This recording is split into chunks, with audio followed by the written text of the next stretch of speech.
Орой мэнд хүргэе үзэгчдээ MBC News мэдээллийн хөтөлбөрийн мигмар гарын дугаар эхэлж байна. Мэдээллийн товчонд анхаарлаа хандуулна. Алдар тэхийн 1-2 дугаар зэргийн одонгоор шагнагдах эхчүүдийн бүртгэл эхлэлээ. Баруун Мөсийн хөгжлийн хөгжлийн төв байгууллагдлаа. 2 дугаар сарын 7-оос нийт нутгаар хүйтний эрч сулрана. Улаангомсуйн багийн иргэдийн нийтийн хурал тодорхойгүй хугацаагаар хойшлогдлоо. Эдгээр болон бусад мэдээллийн дэлгэрэнүүд анхаарлаа хандуулна. Мэдээ эхлэж байна. Монгол Улсын ерөнхийлөгчийн зарилгаар 4 ба түүнээс дээш хүүхэдтэй эхчүүдэд жил бүрийн 6 дугаар сарын 1-ний өдөр алдар тэхийн 1-2 дугаар одон гардуулна өгдөг уламжлалын дагуу 2020 онд алдар тэхийн 1-2 дугаар одонгоор шагнагдах эхчүүдийн бүртгэл Увс аймгийн Улаангомсумын хэмжээнд 2 дугаар сарын 5-ны өдрөөс эхэлж байна. Монгол Улсын ерөнхийлөгчийн зарилгаар 4 ба түүнээс дээш хүүхэдтэй эхчүүдэд жил бүрийн 6 дугаар сарын 1-ний өдөр алдар тэхийн 1-2 дугаар одон гардуулна өгдөг уламжлалын дагуу 2020 онд алдар тэхийн 1-2 дугаар одонгоор шагнагдах эхчүүдийн бүртгэл Увс аймгийн Улаангомсумын хэмжээнд 2 дугаар сарын 5-ны өдрөөс эхэлж байна. Бүртгэлд оролцохыг хүссэн эхчүүд дараах материал бүрдүүлнэ. Үүнд одон авах эхийн иргэний өмнөхний хуулбарыг насраатаар батлуулна. Одон авах эхийн хувийн өргөдөл, төрүүлсэн хүүхдүүдийн төрсний гэрчилгээ, насанд хүрсэн хүүхдүүдийн иргэний өмнөхний хуулбарыг төрсний гэрчлэгээний хамт насраатаар батлуулна. 6 хүүхэд төрүүлсэн алдар тэх 1-р зэргийн одон авах эхчүүд 2-р зэргийн одонгийн өмнөхний хуулбарыг насраатаар батлуулна ирэх шаардлагатай юм а.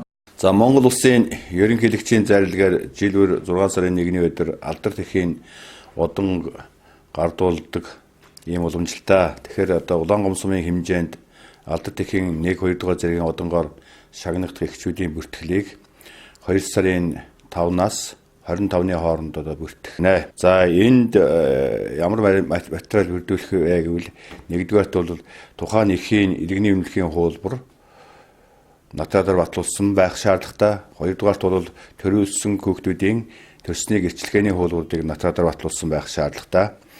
За дараа нь бол харьяа багийн засаг даргын тодорхойлт байна. За тухайн засаг даргын тодорхойлт бол тухайн одоо засаг дарга өөрийнхөө одоо багтаар байгаа тухайн эхийг бол амбулын одоо баталгаажууд тодорхойлно гэсэн үг.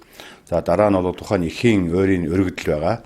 Одоо 4 хүүхэд юм уу 6 хүүхэд төрүүлж өсгсөн одоо ийм алдар тэхийн одонгоор одоо бас урамшуулж шагнаж өгнө гэсэн одоо ийм тодорхойлтыг сумын иргэний лойртын хуралд бол гаргасан байх ёстоймаа.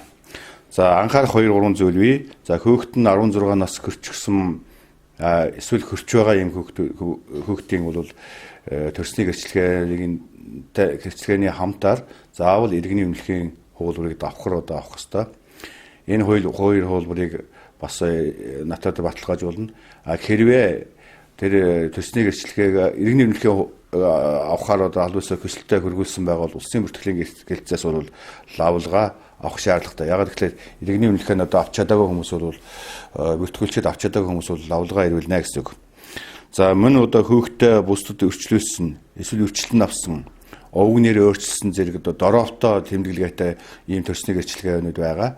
Ийм хүмүүс бол заашгүй одоо иргэний улсын бүртгэлийн гэлцээс лавлгаагаа одоо бас заашгүй авчрах шаардлагатай гэдгийг бол хэлмээр байна. 6 хүүхэд төрүүлж өсгсөн эхчүүд алдар тэхийн 1-р зэргийн одонгоор, 4 хүүхэд төрүүлж өсгсөн эхчүүд алдар тэхийн 2-р одонгоор, алдар тэхийн 2-р одонгоор шагнагдах болцол хангаж байгаа юм.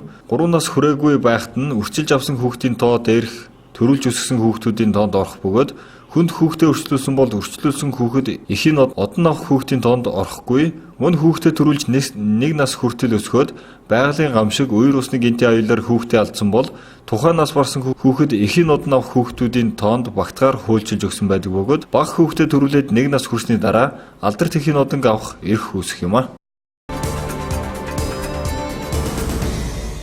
Дараагийн мэдээ. Увс аймгийн засаг дарга нь 2020 оны 1-р сарын 31-ний өдрийн А24 тоот захирамжаар баруун бүсийн хүүхдийн хөгжлийн төвийг байгууллаа. Тус хүүхдийн хөгжлийн төв нь сарын дараа хүүхэд багцууд руу чиглэсэн үйл ажиллагаа явуулж эхлэх бөгөөд 6 төрлөөр 10 орчим үйл ажиллагааг төлөвлөн явуулахаар бэлтгэл ажлыг ханган ажиллаж байна. Аймгийн засаг даргын 2020 оны 1-р сарын 30-ны өдрийн А24-р тоот захирамжаар баруун Мөсийн хүүхдийн хөгжлийн төвийг байгууллаа.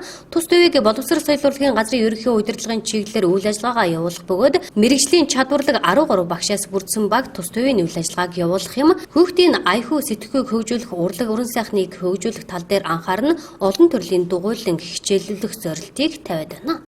Тэр 2020 оны 2-р сарын 3-ны энэ бэлэгдсэн өдөр Увс аймагт бас нэг томоохон барилга байгууламж Усын хүүхдийн ирээдүйн хөгжлийн төлөө ашиглалтанд тэр дундаа Увс аймгийн боловсрол соёл урлагийн газрын ерөнхий удирдлагын доор баруун бүсийн хүүхдийн хөгжлийн төвийг хүлээн авах ажиллагаа явагдаж байна. Манай баруун бүсийн хүүхдийн хөгжлийн төвийн захирлаар ардын боловсролын тэргүүний ажилтан Монгол Улсын зөвлөх багш Дээшин баяр гэдэг одоо манай нэг нэлээд шилдэг багш маань томилогдсон байгаа.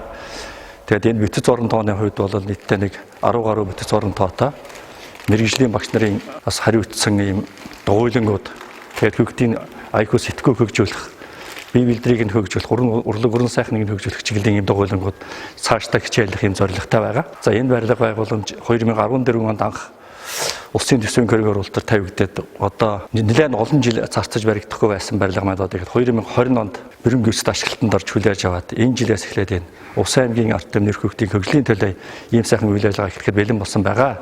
Энэ ажил маань бас нэлээд эрдэнэтэй болно гэдэгт итгэлтэй байгаа. Баруун бүсийн хүүхдийн хөгжлийн төвийн дараагаар ардын боловсролын тэргүүний ажилтан Монгол Улсын зөвлөх багш Дээшин баярыг томилсон юм. Хүүхэд залуучдын чөлөөт цагаа зөв боловсон өнгөрөх орчинг бүрдүүлнэ. Урлаг, спорт, оюун ухааны чиглэлээр олон талд сонгон дугуйлан хичээлүүлэн хүүхдийн авьяас чадвар, оюуны чадамжийг нээн тэгш хүртээмжтэй хөгжүүлэх мэрэгжлийн чиг баримжаа, гой зүүн боловсрол олгох зорилго бүхий баруун бүсийн хүүхдийн хөгжлийн төв нь Увс аймгийн бүх хүүхдэд нээлттэй бөгөөд энэ жил хүүхэд багчууд руу чиглэсэн 6 төрлөөр 10 орчим үйл ажиллагааг явуулахаар төлөвлөн ажиллаж байна. За сайн байцгаана уу та бүхэнд энэ сайхан бэлэгт өдрийн мэндийг хүргэе. За Увс аймгийн засаг даргын 2020 оны 1-р сарын 30-ны өдрийн А24 тоод захирамжаар манай Увс аймагт баруун бүсийн хүүхдийн хөгжлийн төв гэдэг одоо шинэ байгууллага байгуулагдаж байна. За энэ байгууллага маань ерөнхийдөө бас зорилго нь хүүхд залуучуудын чөлөө цагийг зөв боловсон өнгөрүүлэх, урлаг, спорт, оюун ухааны чиглэлээр олон талд одоо сонгон дугуйлангуудыг хичээллүүлэх, тэгээд одоо ирээдүйд одоо олон талд оюуны чадвартай иргэдийг бэлтгэх ийм зорилготой байгууллага байгаамаа. За энэ жил бол нэг 6 төрлийн чиглэлээр бол нэг 10 орчим үйл ажиллагаа явуулахаар одоо төлөвлөгдөж байгаа. За нэгд нь бол сэтгэх чадвар оюун ухааны чиглэлээр, хоёрт нь бол ардын болон сонгодог урлаг чиглэлээр, гурав бол спортын чиглэлээр, дөрөв хэлний чиглэлээр одоо англи хэл, орос хэл гэх, 5 бол одоо зураг дизайны чиглэлээр, техник сэтгэлгээний чиглэлээр, 6 бол эсэлтийн ерөнхий шалгалтанд хүүхдүүдийг амжилттай бэлтгэх гэсэн ийм чиглэл одоо 6 тал чиглэлээр одоо үйл ажиллагаагаа явуулаад 10 орчим одоо дугуйлангуудыг төрөлжүүлж хичээлүүлнэ гэсэн ийм төлөвлөлт гарч байгаа. Цаашдаа бол ер нь нэг 26-7 төрлийн дугуйлангуудаар Увс аймгийнхаа нийт одоо бүх одоо сургууль цэцэрлэгийн хүүхдүүдийг олон талаар хөгжүүлэх ийм одоо бодлогын бичиг баримт одоо боловсруулагдаж байгаамаа. Баруун бүсийн хүүхдийн хөгжлийн төвийн тогтчлтыг сарын хугацаатай хийх бөгөөд тогтчлт дууссаны дараа хүүхэд багчууд руу чиглэсэн урлаг, спортын дугуйлан хичээллүүлж эхлэх юм. Энэ жил баруун бүсийн хүүхдийн хөгжлийн төв нь сэтгэх чадвар, оюун ухааныг хөгжүүлэх, сонгодог болон ардын урлаг, спортын төрөл, тоглоом наадгаа, гадаад хэл, зураг, загвар, дизайн, техник сэтгэлгээ, эсэлтийн ерхий шалгалтанд бэлтгэх тусгай хөтөлбөр гэсэн үндсэн чиглэлүүдээр 10 гаруй дугуйлан төрөлжүүлэн хичээллүүлж хүүхэд багчуудыг олон талаар хөгжүүлэх зорилт тавин ажиллаж байна. Баруун бүсийн хүүхдийн хөгжлийн ордонд энэ хичээлийн жилдээ бол одоо ардын бижиг одоо балет хүүхдийн балет сонгодог талаасаа тэгээд бүх төрлийн ардын бижиг, цэнгэнд бижиг, тэгээд хөгжмөөс бол төгөлдөр хуур, тэгээд морио хуур, сэтгэх чадвараас бол Монголын оюун ухааны академийн салбарын ой тогтоолтын сургалтууд, цээж бодлтын сургалтууд, спорт үрэлтийн сургалтууд, урбик шоны сургалтууд, тэгээд зураг, хар зураг, тэгээд бусад баримт сэлбэр гих мэтлэн одоо үндсэндээ сая миний нэрлсэн энэ төрлийн одоо дугуйлангуудыг бол энэ хичээлийн жилд бол өөрсдийнхээ нөөц боломжид санхүү төсөвтэй тохируулаад ингээд явуулах юм.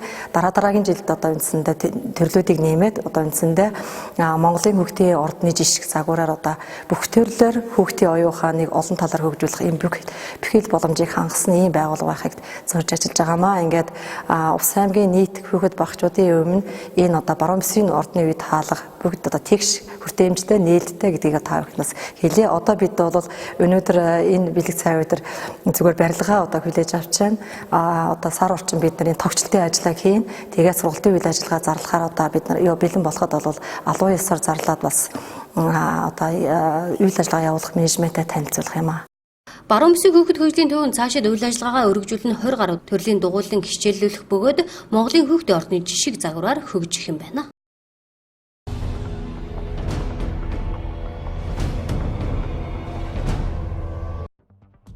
Улсын хурлаас зарим иргэний тэтгэврийн хэмжээг нэмэгдүүлэх тухай хуулийг 2019 оны 11-р сарын 13-нд баталсан. Хууль энэ оноос хэрэгжиж эхэлсэн. Хуулийн үйлчлэлд 1990 оны 11-р сарын 27-ны өдөр баталсан. Бүгд найрамдах Монгол Ард улсын тэтгэврийн хуульд заасан доор дурдсан болцол нөхцлөөр 1991 оны 1-р сарын 1-ээс 1994 оны 12-р сарын 31-ний хооронд өндөр насны тэтгэвэр тогтоолгосон зарим иргэн хамаарч байна. Үүнд төрүүлсэн бол 3 хүртэл настайд нь үржилтэн авсан 4, түүнээс дээш хүүхдэд 6 настай болтол нь өсгсөн 15-аас доошгүй жил ажиллаж 50 наснд хүрсэн нөхцлөөр өндөр насны тэтгэвэр тогтоолгосон их, төрүүлсэн болон 3 хүртэл настайд нь үржилтэн авсан 4, түүнээс дээш хүүхдэд 6 настай болтол нь өсгсөн 20-оос доошгүй жил ажиллаж нас харгалзахгүй нөхцлөөр өндөр насны тэтгэвэр тогтоолгосон их, нийтдээ 27-оос дээш жил ажиллаж нас харгалзахгүй нөхцлөөр өндөр насны тэтгэвэр тогтоолгосон эмэгтэй, нийтдээ 32-оос дээш жил ажиллаж 55 наснд хүрсэн нөхцлөөр өндөр насны тэтгэвэр тогтоолгосон эрэгтэй. Уг хуулийн үйлчлэлд хамаарч иргэдийн тэтгэвэр 50,000 төгрөгөөр нэмэгдэж байгаа ба 1-р сарын тэтгэврийн нэмэгдлийг энхүү өнөөдрөөс олгож эхлэх юм байна.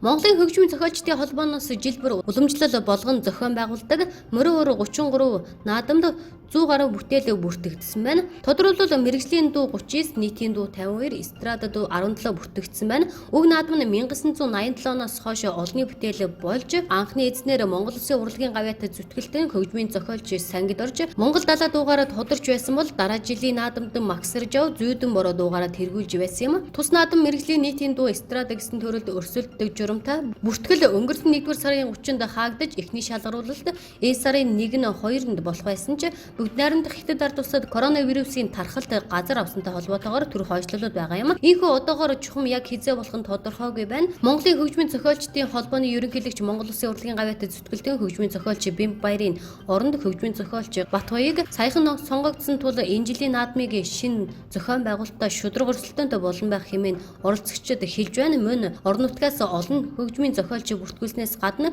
үзэгчдтэй концерт хэлбэрээр зохион байгуулах гэж байгаа нь илүү шудраг болон гэж үзэж байгаа юм.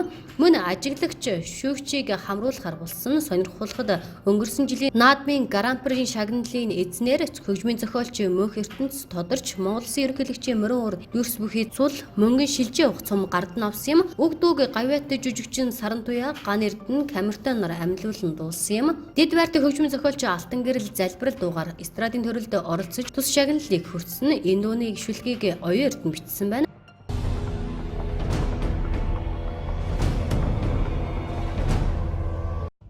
Хавдартай тэмцэх дэлхийн өдөр жилбэрийн 2-р сарын 4-ний өдөр тохиодог. Дэлхийн нийтээр уг өдрийг 20 дахь жилдээ тэмдэглэж байна. Монгол Улсын хувьд халдвартай бус өвчний нас баралтын тэргүүлэх шалтгаан болж буй хорт хавдрын асуудалд анхаарал хандуулж хүн амын дунд зөнгөлн тохиолдох хорт хавдрыг эрт илрүүлэх чиглэлээр эрүүл мэндийн тухай хуульд өөрчлөлт оруулна. 2020 оны 1-р сарын 1-ээс хэрэгжүүлж эхэллээ. Хорт хавдрын эрт илрүүлэх төрийн бодлогын талаарх дэлгэрэнгүй мэдээлэл авах Монгол Улсад жилд 100 орчим хүүхэд хорт хавдраар онцлогдож байна. Насанд хүрэгчдийн хувьд элэгний ВЦ вирусын халдвартай бол элэгний хорт хавдар ходоодны болон өвчлөх эрсдэлтэй гэх мэтээр мэдэж болдог бол хүүхэд яагаад хорт хавдраар өвчлөдөг шалтгаан өнөө хүртэл тодорхой болоогүй төдийгүй хүүхдэд тохиолдох хорт хавдраас сэргийлэх боломжгүй гэж үздэг байна. Чернобылийн атомын цахилгаан станц дэлбэрч их хэмжээний цацраг идэвхт бодисын нөлөөгөөр тухайн бүс нутагт бамбаа улчирхай хорт хавдартай хүүхэд олон мянгаар төрсөн тухай Дэлхийн эрүүл мэндийн байгууллагаас мэдээлсэн байдаг. Мөн нүдний хорт хавдар өвчин удамшдаг болох нь судалгаагаар тодорхой болсон байна. Хүүхэд болон насан туршидын хорт хавдар маш их ялгаатай. Хүүхдийн хорт хавдрыг эмчлэх бүрэн боломжтой. Эмчилгээ үр дүнтэй болгон батлагдсан бол насан туршидын хорт хавдар өвчлөхөө сүүлийн шатанд орсон бол аврагдах магадлал бага. Иймд Дэлхийн эрүүл мэндийн байгууллагаас 2018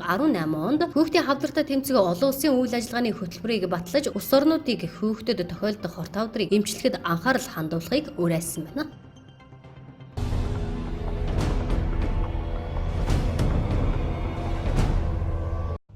Би дэмжин би нэгдэн уран дор хавдартай тэмцэх дэлхийн өдрийг бүх улсын оронд тэмдэглэн өнгөрүүлж байна. Хүндрэлтнийг айдас давтуулсны инэвчнийг ялж болох хамгийн энгийн алхам маш сайн урьдчилан сэргэлт гэдгийг эмчнэр хэлдэг. Энэ ч үднээс жил бүр хавдартай тэмцэхэд дэлхийн өдрөөр хавдар судлалын үндэсний төвөөс хэвлэл мэдээллийн байгууллагын сэтгүүлч дээгүүрж Монгол дахь хорт хавдрын өвчлөлийн өнөөгийн нөхцөл байдал хавдрын эсрэг үндэсний аян хүрээнд хийсэн ажлаа танилцуулж энэ өвчнөөс хүн амыг хэрхэн урьдчилан сэргийлэх иргэдийн эрүүл мэндийн боловсролыг дээшлүүлэх талаар санал солилцож уулзалт өдөрлөг зохион байгуулдаг уламжлалтай. Эрүүл мэндийн яамнаас гаргасан статистик мэдээлэлд дурдсанаар Монгол Улсын хүн ам нас оролтын тэргүүлэх шалтгаануудын 2-дугаарт хорт хавдар бичигдэж байна. 2014-өөс 2018 онд манай улсад хорт хавдрын 29397 тохиолдол бүртгэгдсэн. 20,063 хүн энэ өвчний улмаас хорвоог орхисон. Хорт хавдрын өвчлөлийн сүүлийн 5 жилийн судалгаагаар Монголын хүн амын тал хувь нь Оршин суудаг Улаанбаатар хотод өвчлөл нас оролтын түвшин улсын дунджаас бага, харин хөдөө орон нутагт өндөр хувьтай байна. 100,000 хүн амд ноогдох хорт хавдрын өвчлөл болон нас баралтын үзүүлэлтээр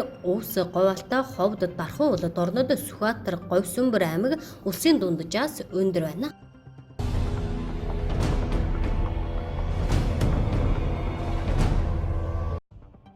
Монгол улс шинэ төрлийн коронавирусын халдвар дэгдсэн бүгд найрамдах хятад ард улсын Ухаан хотоос өнгөрсөн Бямгарагт 31 нэргний эх орондоо авч ирсэн талаар бид өмнө нь мэдээлсэн. Тэгвэл тус улсын Ирээн хотод байгаа иргэдээ эх орондоо авчрах зорилгоор өнөөдөр 6 автобус илгээж байна. Монгол улсаас бүгд найрамдах хятад ард улсын Ирээн хотод суугаа консулын газар болон хил хамгаалах ерөнхий газар хамтран гүйцэтгэж буй дээрх ажлын хүрээнд мэрэгжлийн эмч хяналтын багийнхан Монгол иргэдтэй стандартын дагуу сорил ариутгал халдвар гүйцэтгэл хийсний дараа энэ сарын 4-ний өглөө Ирээн хотоос Улаанбаатар чиглэлд тээвэрлэх юм а. Дараагийн мэдээ. Аймгийн ус цагур орчны шинжилгээний газраас 2 дугаар сарын цаг агарын урьдчилан төлөвийг танилцууллаа. 2 дугаар сард ихэнх нутгаар олон жилийн дунджаас хүйтэн байх бөгөөд 2 дугаар сарын 7-оос эхлэн нийт нутгаар хүйтний эрт сулрах төлөвтэй байна. Өнгөрсөн 7 хоногт цаг агаар тогтун байсан манай аймгийн Малчин суманд цасны зузаан 27 см, Хэргэс суманд 20 см, Баруун Туран суманд 16 см, Зүүн Говь суманд 15 см зузаан цасан бүрхүүлтэй. Бусад сумдын нутгаар 1-10 см цастай байна.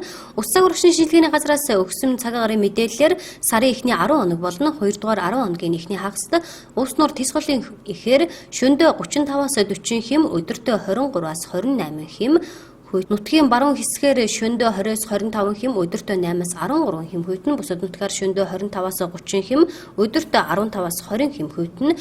Сарын сүүлчээр ихэнх нутгаар хүйтний эрч эрс сулрах төлөвтэй байна. За өнгөрсөн 7 хоногт одоо нийт нутгаар цаг агаар тогтун байлаа.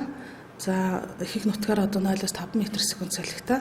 За харин 1-р сарын одоо 29-ээс 30-нд одоо шилжих шөнө нутгийнхаа баруун хэсгээр одоо төр зур 9-ээс 17 м/сек. За өмнө Говь сумд одоо 22 м/сек гэж одоо төр зур ширүүлсэн байна.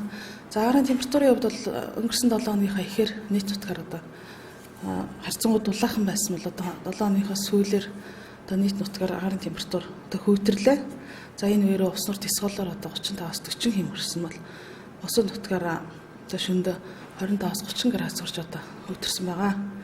За өнөө өглөө 8 цагийн байдлаар цасны зузааны хувьд одоо Малчин 27 см, за Хяргас 20 см, за Баруун Туран 16 см, Зүүн Говь 15 см, за бусад сумдынхаа нутгаар одоо 1-ээс 11 см-ийн цасны бүрхүүл тогтсон байна.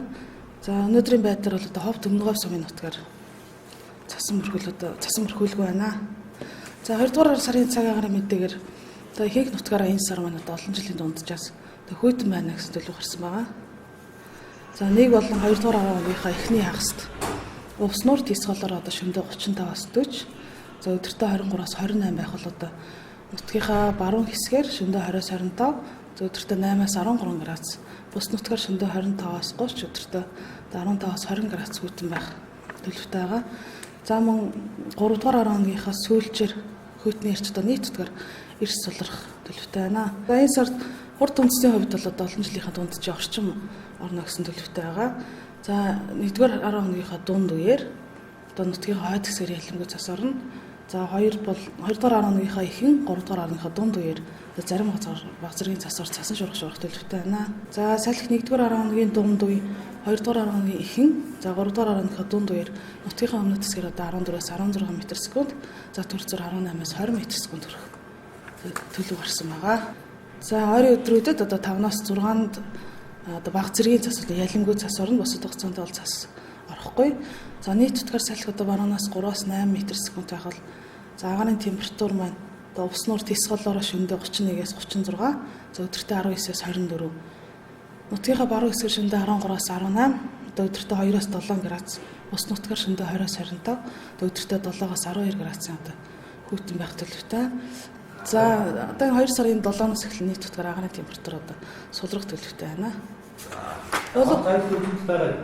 Хоёрдугаар сард эхний нутгаар дунджийн орчим хурдундас орох төлөвтэй. Хоёрдугаар сарын 5-6-нд нутгийн хойд хэсгээр баг зэрэг цас орно. Хоёрдугаар сарын 11-нд эхний нутгаар ялимгүй цас орох төлөвтэй байна. Салхи 1-р 10 хоногийн дунд үе, 2-р 10 хоногийн эхэн, 3-р 10 хоногийн дунд үеэр нутгийн өмнөд хэсгээр 14-өөс 16 м/сек, төр зуур 18-аас 20 м/сек хүрч ширүүсэх төлөвтэй байна. Энэ сард цаг агарын ямар нэгэн онц үзэгдэл ажиглагдахгүй юм байна. Дараагийн мэдээ. Увс аймгийн Улаангом сум нь жил бүрийн 2 дугаар сарын 1-ээр багийн иргэдийн нийтийн хурлыг хурлуулж, өнгөрсөн оны ажлын тайлан мэдээг танилцуулж, иргэдийнхээ сандыг сонсож, эх оны ажлын зорилгод тусгаж өгдөг билээ. Бүгд найрамдах Хятад ард улсад гарсан коронавирусын дэгдэлтийн улмаас хөл хорой тогтоосны дагуу Улаангом сумын 2020 оны 2 дугаар сарын багийн иргэдийн нийтийн хурал тодорхойгүй хугацаагаар хойшлогдлоо. Увс аймгийн Улаангом сумд жил бүрийн 2 дугаар сарын 1-ээр багийн иргэдийн нийтийн хурлыг хурлуулж, өнгөрсөн оны ажлын тайлан мэдээг танилцуулж, иргэдийнхээ сандыг сонсож, эх оны ажлын зорилгод тусгаж өгдөг билээ.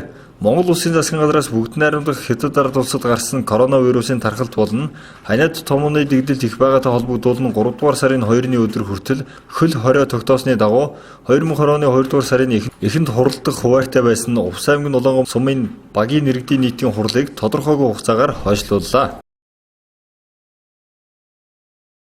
За Улаангом сумын хэмжээнд урд нь бол 2 сарын эхээр бол одоо багийн иргэдийн нийтийн хурлуудыг зарлан хурлуулж бас тодорхой хэмжээгээр урд оныхаа хийсэн ажлынхаа тайлан мэдээллийг хөргүүлж, за мань иргэдээс тодорхой хэмжээгээр санд манлыг одоо авч бас 2000 дараа оныхаа зорилтондоо тусгадаг ийм одоо уламжлалтай. Гэтэл бол одоо бас дэлхийн даяар бол коронавирусын одоо энэ тархалт халдварын улмаас бол одоо хорой тогтоосонтой холбогдуулаад 3 сарын 2-ны хүртэл бас тодорхой хэмжээгүйгээр хугацаагүйгээр бас багийн иргэдийн нийтийн хурлыг бол хурлуулах боломжгүй болж байна. Тэгэхээр энэтэй уялдуулаад бас иргэд бол тодорхой хэмжээгээр энэ вирусын халдвараас үржсэн сэргийлж одоо олноороо бас цуглах, хурал цуглаан эсвэл одоо ямар нэгэн байдлаар бол уулзалт ярилцах гэх юм ийм арга хэмжээнүүдийг бол тодорхой хэмжээгээр хийхгүй байхыг бас та бүхэндээ уриалж байна. Мөн түүнчлэн нь иргэд ч гэсэн энэ одоо тавьж байгаа шаардлагыг сайн биелүүлж бас өөрийнхөө эрүүл мэндээ сахин хамгаалахыг бас та бүхэндээ бас хэлмээр байна. Монгол Улсын засгийн газрын шийдвэрээр цагаан сарыг хэд хөргөн биш гэр бүлийн хүрээнд тэмдэглэн өнгөрүүлэх, төр хувийн хөвшлийн бүх шатны байгуулах, хамт олонны зохион байгуулалттай золголтыг хийхгүй байх, мөн цагаан сарын бүхэн барилдаа нь төрийн золголт, байгууллага, нутгийн зөвлөлийн золголт зэрэг олон нийтийн арга хэмжээг зохион байгуулахгүй байхаар шийдвэрлсэн тул ийхүү Улаангом сумын багийн иргэдийн нийтийн хурал тодорхойгүй хугацаагаар хойшлогдож байгаа юм а.